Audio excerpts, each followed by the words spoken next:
Hello and welcome to the third part of the second segment, in which we have the wonderful task to pick one of the created thumbnails and transform it into a speed painting. So I chose to continue with this little thumbnail over here, and I will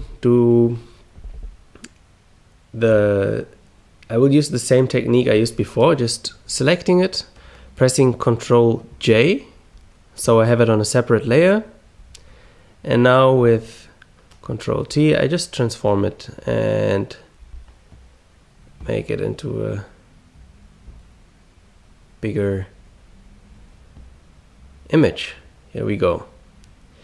And now I'm doing something that could be already considered like a major design step.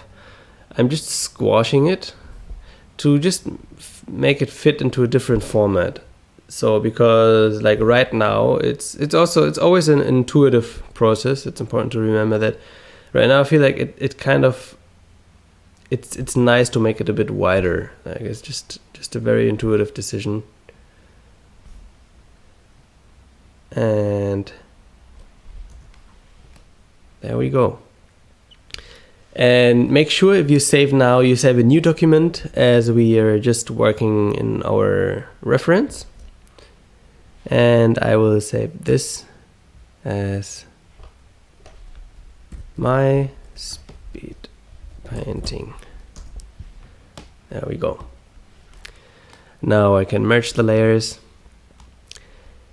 And what are we seeing? We're seeing a black and white image, and that is actually a very nice point to start with, as it gives us like a clear overview of our composition and what we can optimize. And of course the term optimize always goes along with what we actually want, and we do not quite know this yet, but we kind of have a rough idea. So first, let's start off continuing in black and white and then slowly transitioning into color.